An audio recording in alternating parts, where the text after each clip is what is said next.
इतिहास के पन्नों में कुछ नाम स्वर्णाक्षरों में लिखे जाते हैं, ऐसे महान राजा जिन्होंने केवल तलवार से नहीं बल्कि न्याय, करुणा और विद्या से भी अपने राज्य और जनमानस को जीता। आज हम बात करेंगे भारत के ऐसे ही एक वीर और न्यायप्रिय सम्राट की, सम्राट विक्रमादित्य की। सम्राट विक्रमादित्य का जन्म प्राचीन भारत के उज्जैन नगर में हुआ था। उनके जन्म को लेकर कई किंवदंतियां हैं, परंतु यह माना जाता है कि वे पहली शताब्दी ईसा पूर्व में जन्मे थे। वे परमार वंश से संबंधित थे। बचपन से ही वे अत्यंत बुद्धिमान, साहसी और विनम्र थे। उनके पिता राजा गंधर्वसेन एक न्यायप्रिय और प्रजावत्सल शासक थे। विक्रमादित्य ने उन्हीं से धर्म और न्याय की शिक्षा प्राप्त की। राजकुमार विक्रमादित्य को छोटी उम्र से ही वेदों, राजनीति, ज्योतिष और युद्ध कला की शिक्षा दी गई। वे घुड़सवारी, तलवारबाजी, धनुर्विद्या और रणनीति में निपुण हो गए। उनके गुरु एक तपस्वी थे जो यह भांप चुके थे कि यह बालक भविष्य में भारतवर्ष का महान सम्राट बनेगा।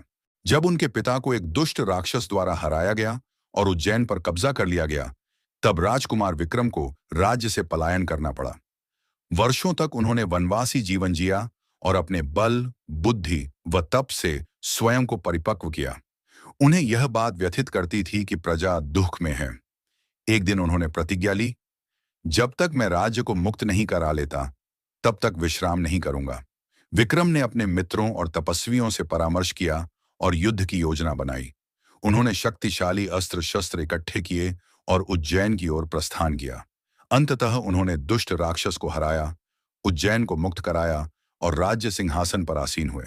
जनता ने उनका भव्य स्वागत किया और वे विक्रमादित्य नाम से प्रसिद्ध हुए। विक्रमादित्य का शासन न्याय, विद्या और संस्कृति का प्रतीक था। वे प्रतिदिन दरबार में बैठते, प्रजा की बातें सुनते और निष्पक्ष निर्णय देते।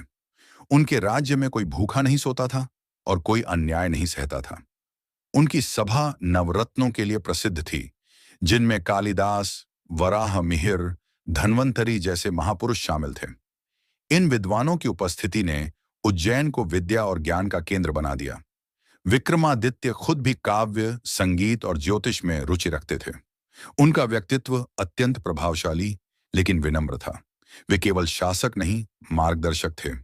सम्राट विक्रमादित्य ने न केवल भारत के अनेक क्षेत्रों को एकीकृत किया, बल्कि विदेशों तक अपना प्रभाव स्थापित किया। उन्होंने शक आक्रमणकारियों को हराया और विक्रम संवत की स्थापना की, जो आज भी भारत में उपयोग होता है। उनकी वीरता के साथ साथ उनकी न्यायप्रियता ने उन्हें अमर बना दिया। उनके समय में भारत की सीमाएं सुरक्षित थीं और संस्कृति अपने चरम पर थी। उनकी मृत्यु को लेकर मतभेद हैं। कुछ कहते हैं कि वे तपस्वी बन गए, कुछ कहते हैं वे स्वर्ग चले गए। किंतु एक बात निश्चित है, सम्राट विक्रमादित्य इतिहास में नहीं, लोगों के दिलों में जीवित हैं। सम्राट विक्रमादित्य केवल एक योद्धा नहीं थे, वे आदर्श, साहस और न्याय का प्रतीक थे। उनके जीवन से हमें यह सीख मिलती है कि सच्चाई और धर्म के पथ पर चलने वाला कभी पराजित नहीं होता। अगर आपको यह कहानी प्रेरणादायक लगी हो, तो कृपया इसे साझा करें और कमेंट करें। जय विक्रमादित्य।